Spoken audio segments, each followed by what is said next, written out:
Welcome to Big Bear Lake, California.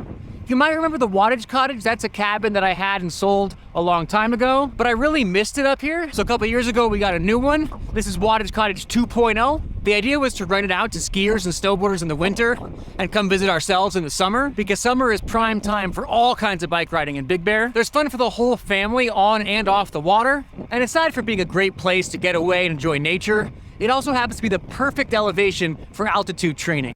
Ideally, you want to sleep high to get the altitude adaptation, but then train low so you can still do good workouts. I don't know of anywhere else in North America that you can sleep over 6,500 feet and still train at sea level every day. Lots of pro boxers come up here. Oscar De La Hoya, Mike Tyson had places here. And if you gave me 2 to 3 weeks here to adapt and get some work done, I would win whatever the next race was. A lot of folks go to Tahoe or Mammoth in the winter to ski, but if you don't want to sit in the car for 7 or 8 hours every weekend, Big Bear has skiing too. And it's only about 2 or 3 hours from LA or San Diego. I always get a great training block in while I'm up here, and I'm gonna take that as an opportunity to share with you all the great rides, road, mountain, gravel. Emma's gonna do a plant corner with a special guest. That's why you could buy worms to put in your soil, because the difference in dirt and soil is dirt, doesn't have anything alive in it. That's what I was gonna tell you, we that I just remembered. And we're gonna do our damnedest to see a bear while we're up here. I've been coming up for 13 years, and the only bear I've ever seen was going through somebody's dumpster. Spoiler alert, we do see a bear. And yes, we'll go for a KOM. They're miserable at high altitude. I suffer from my art.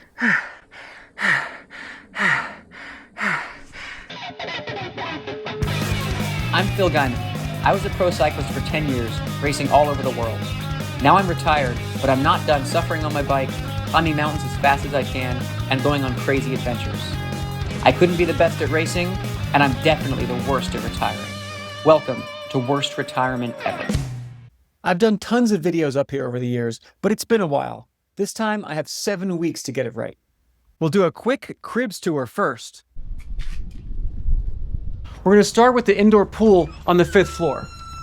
Just kidding. Living room, kitchen,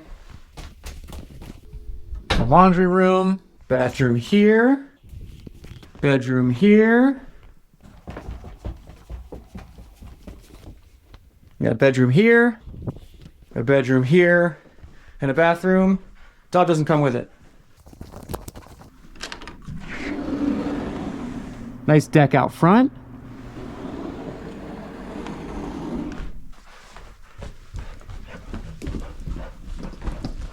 But of course, with Big Bear, you want to be outside. So we've got nice big deck out here, the grill, got your hot tub, picnic area, hammock, and a shed with some bike tools, and space for more bikes than you're gonna need. You might remember the Tour of California came up here a few times. Redlands Classic has had stages here. The Tour to Big Bear is a big Grand Fondo I get to do every year, so I'll show you the road rides first. One of the rides you've got to do here is Onyx Pass. We're up at 8,300 feet, something like that. They used to have an altitude sign right there, but I heard people kept stealing it, so they stopped putting it back up. You've got your Jenks Lake Loop, which is beautiful high altitude lake, pine trees everywhere. A little bit lower down on Highway 38 is a nice dead-end climb called Forest Falls. You'll notice a lot of signs for bears and bighorn sheep around here. I believe there's a 5-to-1 ratio of signs to animals at this point, but there are plenty of deer. Hey. That's okay.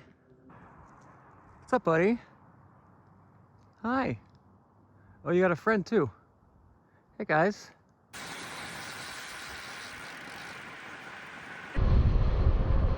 Emily's seen a lot of wild asses up here. There's also a donkey in this picture. These rides are all off of Highway 38 on the west-south side of Big Bear. There's also some good rides to the east. My favorite ride up here is Keller Peak. There's barely a sign from the street, but it's a long climb, a dead-end road. There's a few campers and hikers, but you never see a car up here. As you can see, I've done some intervals here over the years, and I do have the KOM. The road gets more narrow, rocky. The scenery is all different up here.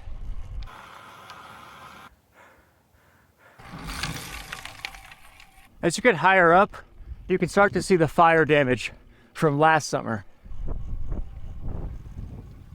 That whole hillside down there is torched. It's hard to really grasp how crazy the fires are up here. This is melted metal. Gives you an idea. Here's the Keller Peak Fire Tower. I've had this in my videos before. This is a place that I brought my mom when she visited. I brought Emily and Creature to go hike. I can't tell how many teammates and friends over the years I've made hike up those stairs in their cleats because the view up there is incredible. As you can see, this is one of just a few structures that was destroyed by that fire, so it's all closed off now. I have pictures of that hummingbird feeder up there, now melted, of course. I've taken pictures of 10 different bikes here over the years since pre-Strava. There's a photo of me and Emily here that's on our mantle back home. Still love this ride, but it's a bummer right now. All right, let's head down. This descent is super cool. People talk about forest fires being natural, which is true to an extent, but with climate change, winters are more wet for things to grow, and the summers are more dry, so there's more fuel, and it burns hotter. What used to be fire season in the West is now basically year-round. I just feel like I just say that because there's a lot of conspiracy wildness on YouTube, and it's really obvious if you live through it. Also, this one was arson. From the bottom of Keller Peak, it's just a few minutes to my next favorite spot, Green Valley Lake. Short climb, peaceful little lake at the top, a couple shops in town. Now, one town down in an area called Running Springs, there's the Deep Creek Drive-In, which advertises burgers, tacos, best burger on the mountain, but the world's best enchiladas. You might think that's false advertising, because how could the best enchiladas in the world be in Running Springs, California? But the legal term for that is called puffery. I just like that word puffery, wanted to share it. A little further down, you can ride Rim of the World Road, which is a killer view over to Lake Arrowhead. Your mandatory stop on that ride is Lulu Bell's Bakery in Running Springs. Great folks, and by far the best cookie on the mountain. Now, it's not all climbs up here. A classic recovery route is the Lake Loop. Beautiful view of the water the whole time. We'll go through the towns of Fawnskin, Big Bear City, Sugarloaf. It's like an hour and a half, 2 hours to go all the way around.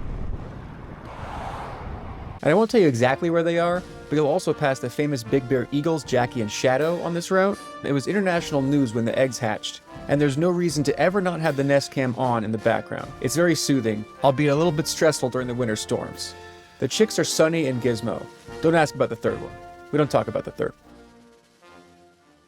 But the big thing in Big Bear is mountain bikes. The hills all around Big Bear are just lousy with trails, fire roads, single track. Big Bear was a site of all kinds of Norba National races back in the day.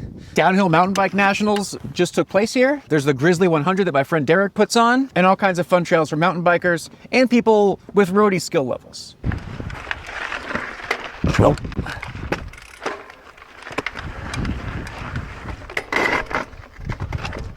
Apologies to my pedals. What do you think, 110 too much? For the gravel folks out there, there's fire roads and Jeep tracks up here for days.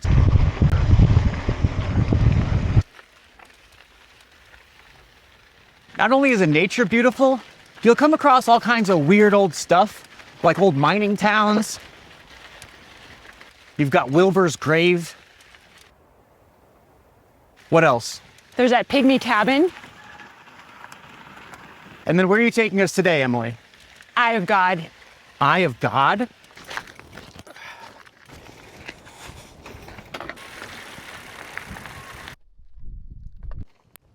Eye of God is a quartz dome. We're not far from Big Bear City. You can see the lake from here. It's a sacred tribal landmark of the Serrano peoples who've lived in this region for over 2,000 years. They worshipped here and consider this spot the eye of their god Kruktat. Legend says that God was watching to make sure that natives treated each other well, and then the white guys came. This used to be a much bigger dome. The white guys came and blew it up because they thought it might be full of gold. There was a lot of gold mining around here. They really didn't find shit.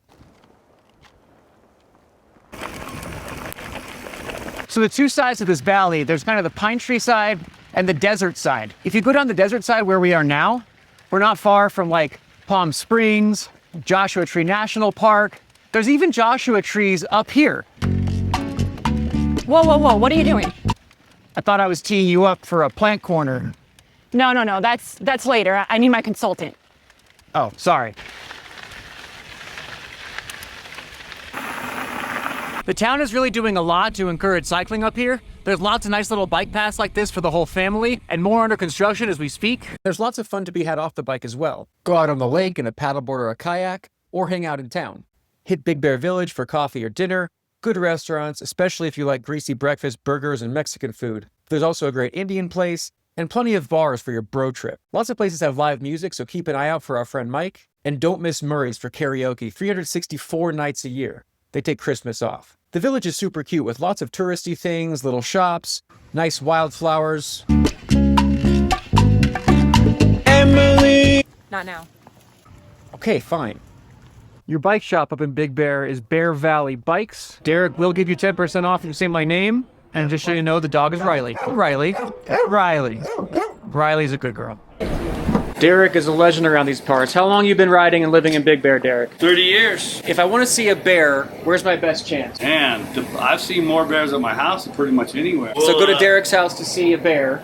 Yeah, we just, they either come down during the day, which we've had a couple day bears, but at night they like to come quite often. Then I had a black bear that Riley, right at my sliding glass door, was like, and then we had a buck, full 5-point, run down my street, and then 2 groups of deer. We were home that week. I think people hear the name Big Bear and they get scared they're going to be torn apart in the woods somewhere, but you don't need to be. When they came up during the gold rush in the 1800s, they saw grizzlies, named it Big Bear, killed all the grizzlies so they were extinct throughout the whole state of California, and then we put it on the state flag anyway. This area was repopulated with much less scary black bears in the 1920s. Derek is a great dude, a unique human being, which I like to collect for my friends. He and Rochelle take good care of the riders up here at Bear Valley Bikes, and Derek has kindly showed me all of the trails, including this natural spring hidden off one of the fire roads. He and local pro Sam Brem have helped me a lot over the years with the mountain biking, and politely waited for me at the bottom of all the downhills. Here's Derek showing me how to get over a complicated rock feature on the trail. Okay, now it's my turn. I was fine. Honestly, you'll see more with the KOM coming up, but take my word for it. We're not even scratching the surface with the trails here for mountain bike, gravel, hiking, or going on picnics. That video would be 10 hours long, and maybe only Derek knows them all. You got Sugarloaf Peak, 9,950. San Gorgonio, 11,517. San Bernardino Peak is like right at like 10.9, almost 11. And you can see Saddleback in the distance. Oh yeah? And on a clear day, you can see Catalina. But don't miss Bluff Lake, Skyline, and Radford for a nasty climb. I have done a video there. Also working at the bike shop is Rich. Rich is Emily's plant consultant. Okay, we got Rich. Emily, you ready for Plant Corner? I'm ready. Emily's Plant Corner.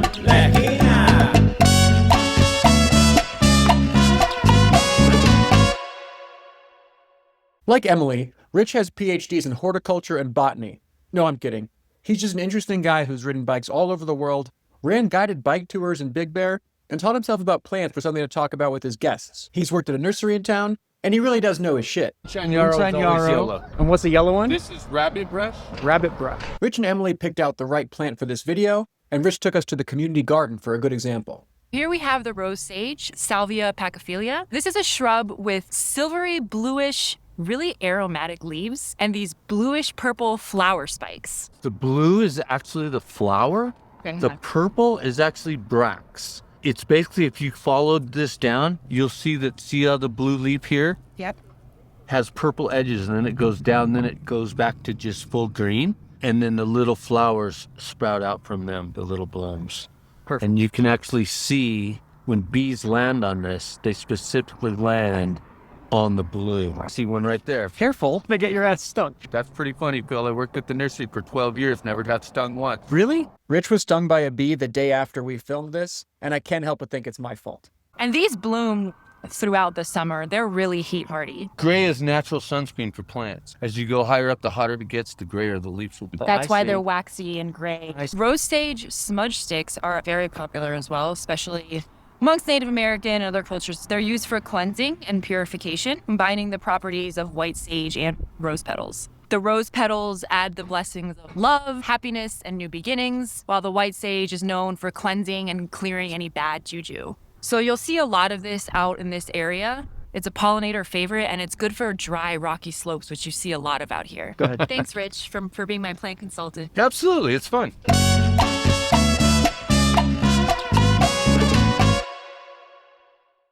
Finally, we were able to see a bear. And as much as you want to see animals in the wild, this way was probably better. This is Harley. So Charlie is our male grizzly bear. This is Jessica Whiten, the curator of the Big Bear Alpine Zoo. Mouse. She also rides bikes. Good girl. Don't stick your fingers through and should use your lips. There you go. This is the backside of the bear exhibit. They have plenty of room to play and run around. They've got a hammock. They've got a pool. All the animals here at the Big Bear Alpine Zoo are here because they couldn't be released to the wild. We do have a rehab program, so our goal is if we've got local animals that come in that have been displaced or injured, we'll try rehab them and re-release them. But if they can't be re-released, we do try and give them a forever home here. We have some Yellowstone grizzly bears because we think it's an important story to tell. So everything from animals with genetic deformities, a lot of injuries from humans, car accidents. There's animals here that were raised illegally in captivity and then surrendered to the zoo. Like this raven here was raised in a guy's garage. He was a smoker and had a smoker's cough when they got it. Now it's Emily's friend. Oh, good boy. Oh, you're so excited. Oh my gosh, you guys. They have a whole medical facility and food prep on site. We're funded by the county and some local donors. Also, we're putting on a cross race. With the Big Bear Alpine Zoo and the Parks Department of Big Bear, we're going to put on a 2-day cyclocross race. Going to be up here in one of our parks in Big Bear. 2 days of racing, and all the proceeds will benefit the Big Bear Alpine Zoo. All right, I've had some fun, but I've also put in almost 2 months of good training up here. Now it's time to see how it paid off. The parameters for the KOM for this video are complicated. First, it needed to be a mountain bike. I've done too much road around here and my mountain bike needed another video. This is the Factor Lando XC, of course protected from scratches by Invisiframe. I've got Shimano XT on it, and I busted out brand new Shimano S-Fire white mountain bike shoes, which I consider to be brave. I really love their mountain bike shoes. Kenda Booster tires 2.4 inches with 22 PSI set on my Via Recon, and the one-piece road suit from Starlight Custom Clothing, which is actually perfect for mountain bike KOMs because it's a speed suit but it has pockets. They also have great mountain bike gloves. So this is Knickerbocker Road. I say road in quotes. It's a fire road that goes right up from the village, and it's part of the Grizzly 100, a mountain bike race that Derek puts on that's postponed this year from fire damage, but definitely put it on your list for 2026. This race is not to be confused with Rim Nordic, a fun local mountain bike series that I did up here a couple years ago. The segment start is right here.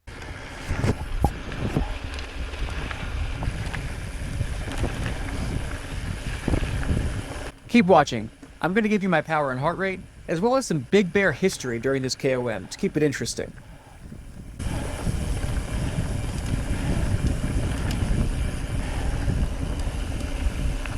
Since we're doing a mountain bike KOM, it needed to be a video that I could film without a follow car, so short enough for the battery on my drone, and also a wide enough trail for the drone not to lose me.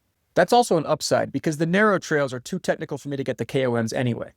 The two guys with all the KOMs around here are Sam, who you saw earlier, and Chad Hall, who was in other videos with me. Chad has this one. I did a couple tries on a different climb nearby that was single track, and had some technical bits, and I had no shot at Chad's time.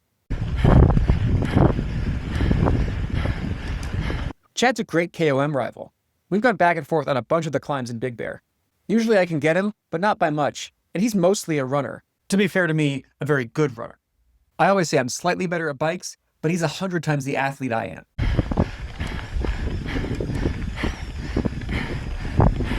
If you're wondering what that buzzy sound is, that's my drone. It's not a motor. How dare you? We're starting this at 7,000 feet, and the key to efforts at altitude is keeping it easy at the start. You've got to pace with your lungs here, not your legs. Whatever power your legs are used to at sea level, your lungs can't keep up, so you'll find yourself double over and huffing halfway up the climb.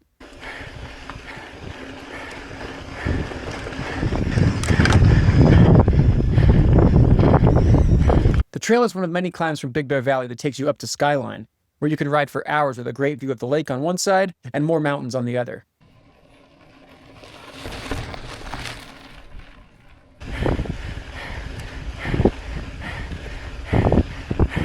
It's a steady-ish 6 to 7%, but mountain bike always has a lot of mini surges to get over rocks or switch lines, so it's a very different effort from a road bike where I could just set a certain power and hold it.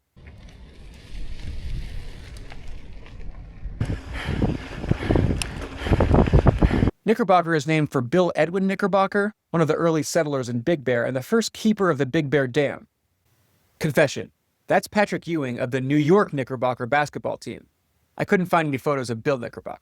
Bill Knickerbocker is not to be confused with Grizzly Bill Holcomb, who made it his mission to kill all the grizzlies in the valley here. Here's Knickerbocker Mansion, which can be rented for events, weddings, but it's probably a lot more expensive than a wattage cottage.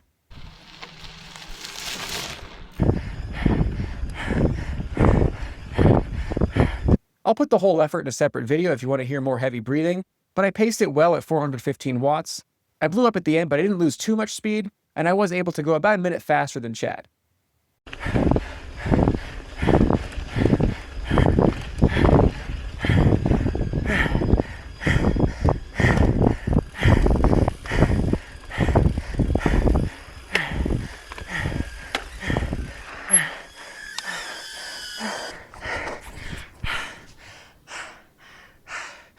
God, altitude hurts. Get the cameras out of my face. I just finished. Jeez, give me a break. Let's go down. Not bad for 39 years old and 7,000 feet, but let me catch my breath on this downhill a little bit. The descent from Knickerbocker is lovely. Great view of the lake, and straight ahead, that little white spot is the last landmark I wanted to share in this video. It's a telescope that was built on the water, operated now by the New Jersey Institute of Technology, and designed to study the sun. So come up to Big Bear, stay at our house, stay somewhere else, camp, whatever. I'll put links below to all of it, all the rides, all the stuff to do. I just want you to have a good time. All right, here, bunny. Let's see it. Oh man, you are too cool. Oh man, look at your golden locks. He's just taking it. You are pretty doggums.